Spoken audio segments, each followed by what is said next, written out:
Hey, yo, I'm back for a video too, but this time I'm gonna do one about World Wrestling Entertainment. Alrighty then, Mr. Thompson. Question 1. How do you feel about Roman Reigns retaining the WWE Undisputed titles at WrestleMania 39? Well, I always said this on my YouTube video, like, it was a great match, but the ending was disappointing. He could have used this. You could have cheated on any pay-per-view, amount of pay-per-view, but WrestleMania the biggest stage. I feel like he ain't need that dub like that. The booking, everybody always bash him. By the way, Grass on 1,000 days, which she would celebrate 9 champ Grass. Regardless of Reigns, it's all time great status. It been through some years that he suffered from being booed, now to cheering, but like this right here. Now be honest, I said this too. I get if Reigns would have beat guys like Orton, Seth, Cena, Stone Cold, The Rock, even AJ Styles, because they won't have that much hype around them. But now Cody had all that hype, the investment. Even though he came into another company and he was out 4 months, which I understand it's gonna be the same thing. That's why he did. But wish he lost. And now, like I said, those guys are named. It'll be better when Roman beat them. I said Cody Rhodes never had that much experience like that before. He had won the world title in wrestling, which I really believe he will win one SummerSlam. I'm hoping not. Roman don't hold title WrestleMania until this year WrestleMania. I really hope. But congrats on Reigns title reign. Congrats on his title reign. I love Roman, but I feel like in my eyes, I want to say the one thing. This dude asked me a question. My brother back here, he went for Roman Reigns. Yeah. Forget him though. But like, whoever for Roman Reigns, congrats to y'all. And forget y'all at the same time. But congrats, It was all wrestling. But I love wrestling. But like, close one. But here it is. We just gotta move on. Alright, next question. Mr. Thompson, how do you feel about the WWE Attitude Era? What are your thoughts on the WWE Attitude Era? One of the greatest era all the time. No, the greatest era all the time, but one of the greatest era. Along with Ruthless Aggression era. But like, how I feel about, everyone forgot like Stone Cold. Well, Stone Cold was always the number one guy. But it been a time when he was out, The Rocky, Triple H even carried that company too. But everyone for those guys, Undertaker, Vince Russo, Vince Russo played a part of it too. He was a head writer for he went to HW. It wasn't for those guys, they wouldn't be it would be out of business. They did a lot, they built. It was always more storytelling to than wrestling. People already know wrestling ain't about in-ring work all the time. He ain't about what you could do, how many moves you got. It's about what you could do with your character and how you build a story. And also being a big guy too, how Vince McMahon invested in like guys like Hulk Hogan, Stone Cold, even Shawn Michaels was big. He wasn't big like them, like The Rock or Triple H, but he was, even though Shawn Michaels had a lot of, had a lot of problems back then, even Bret Hart, you rest in those. And, guys like Bret Hart started Attitude before that Controversy Survivor Series, you already know Attitude Era went different. Once upon a time it was PG before it went like, because things started changing, like, rock and roll started coming in the mix in the 90s. But it wasn't for those guys, it wouldn't be no WWF and WWE, basically. Mr. Thompson, what is your honest opinion on the name, on Mr. Paul Heyman? What are your thoughts on Paul Heyman? Already the GOAT in manager. This man managed like 6 world champions. He built his ECW before it was cut short. And I won't say it was cut short. Nobody didn't care for ECW no more like that, But he did built it, in his prime years. His best year was basically 97 when they came on Raw. But overall, he's a great manager. He managed Brock Lesnar. We already know the situation with Brock and Roman. What he doing with them. All time great. That's all I got to say. You mentioned ECW, Extreme Championship Wrestling. How do you feel what were your thoughts and your opinions about the birth of ECW? Well, the reason why, I'm not a fan of blood like that. And then you do got another company called CCW, which Combat Zone Wrestling, which they do a lot more bloods than ECW back then. Well, I don't want to do that. That's just me. That's just kind of weird. I don't want to do that. But for the guys that do that, I hope your body go well. But if you do, just do. I actually like the ECW, which I understand why nobody don't like it. But that's because it was more safer compared to ECW, the original ECW. But I understand why nobody did never like the new version, which I understand. It's because of the name of the ECW. But other than that, ECW was a great formation back then. I get it was a great formation. Like I said, Paul Heyman invested into it. He even helped Stone Cold. He even helped Stone Cold cut promos because back then Stone Cold wasn't even like that in ECW. When he went to ECW, Paul Heyman helped Stone Cold career out for real. Help him talk on the mic. But other than that, I'm really not a fan of all that bleeding shit. No, I don't do that. So I don't do that. Anyone bleeding time. I don't like, even though I don't like blade, but I don't do all that bleeding stuff for real. Unless it's a sometime, but I don't. Next question. You mentioned ECW a lot, and you mentioned that Stone Cold Steve Austin also came from ECW, with Paul Heyman helping Stone Cold Steve Austin out after being fired from WCW.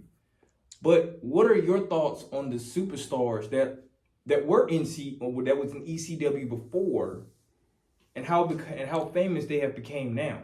Your thoughts on the likes of Chris Jericho, Rey Mysterio, Rob Van Dam, and the likes of Chris Benoit, Dean Malenko, and Eddie Guerrero? Well, all of them had successful career, which I ain't gonna speak too much about Chris Benoit, but we already know about his situation. I ain't gonna say too much about it. But Rey Mysterio had a great career in the WWE. Won every title. From cruiserweight to heavyweight. He won the heavyweight champ like 3 times, 2-time big gold belt, and a 1-time WWE champion. Eddie Guerrero, rest his soul. He had a great moment, but we never got a chance to see his full potential. He had potential, but we never got a chance to see it all the way because he died too early. Rumors say he was supposed to win the world title against Batista in the Ultimate Triple Threat match on SmackDown, but he died days later, couple before it happened. It was like 05 when Batista was facing on SmackDown at Survivor Series when Eddie Guerrero was the original pick for Survivor Series, but he, it was planned for him for him to win another world title because, to this day, Eddie Guerrero is still considered one of the worst draw in history in WWE, and people never gave him a chance like that.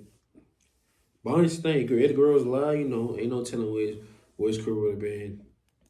RVD, you already know, won Money in the Bank, cash on Cena, and One Night Stand, which there was an ECW arena with John Cena got booed the hell out that night. He had all of his best years was like 01 with the invasion. He was dominating.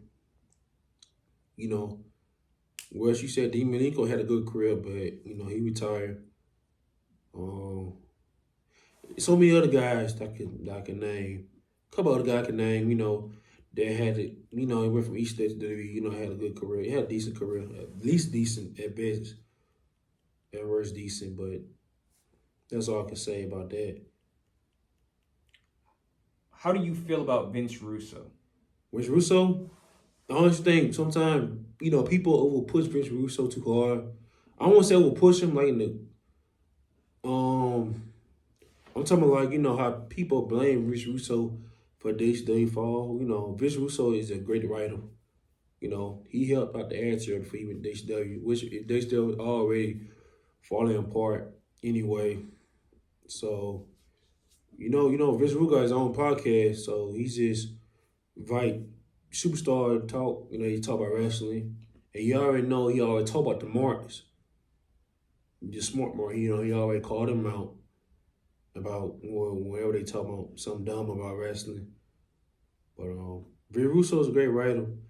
Him and Jim Cornette, I don't want to talk about that. That's weird right there. But everybody had their downfalls. You know, everybody had a downfall. But he's a great writer. It helped out the air tier. That's all I got to say about that. You mentioned Jim Cornette. Jim Cornette, remember back in the day that Jim Cornette also had his own wrestling company, Smoky Mountain Wrestling, down in Tennessee. But how do you feel about Jim Cornette? Oh, you know, he's great too. But him and Vinny Russo are different. Jim Cornette is like old school in the 80s. Jim Cornette, you know, love entertainment. You know, he loved like basically like Jerry Springer type guy. Jim Cornette loved classic wrestling, you know. Also with the character, so he done a lot except he didn't wrestle.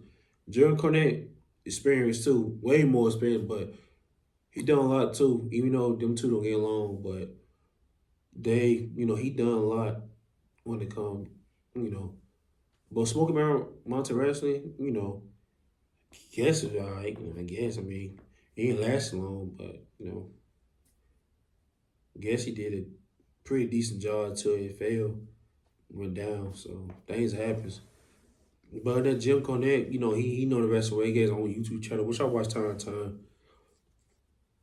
So, Jim Cornette is an experienced guy, too. Somebody actually has another question for you. They asked me to tell you who is your top 5 greatest WWE superstars of all time. Well, this is my top 5 in my opinion. Even though I actually always want to do this, but even though, you know, there's no doubt, you know, sometimes I switch it up, but lately, for a while, I've been keeping it up like this. Even though this guy ain't better than most of the roster, most of the guys that came up for him, and then there's no doubt, everyone for Stone Cold, all the guy, I don't want nobody to bash me, none, say this dude to go. You know, to me, it's Randy Orton. I love Randy Orton. He's my greatest of all time, you know. And I grew up on him, you know, great character, great looks. You know, plays the whole role better as a heel. That's my opinion, you know. Even though Randy Orton not on the level of Stone Cold, Dwayne Johnson, Hulk Hogan, not even a level of John Cena, but that dude can be mentioned as a GOAT. Even though he don't have no fully evidence like Stone Cold, like those guys are named, but he can't be mentioned as a GOAT, you know, in my eyes. That's just my opinion. That's just me. And also, you know, lastly, you know, I already said the reason why Orton, we already know. I mean, y'all should know what I'm saying, but like, actually, you know, I just like name better. I just like name Randy Orton better. To me, he got the greatest finish move all the time. This is my opinion.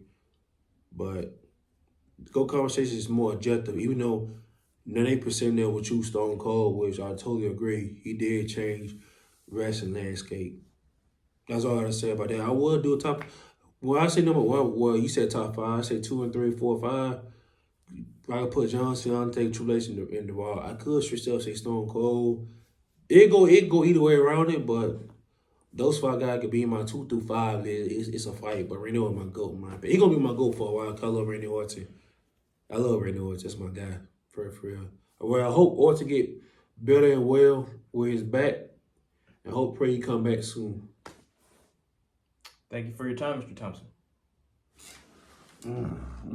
Okay.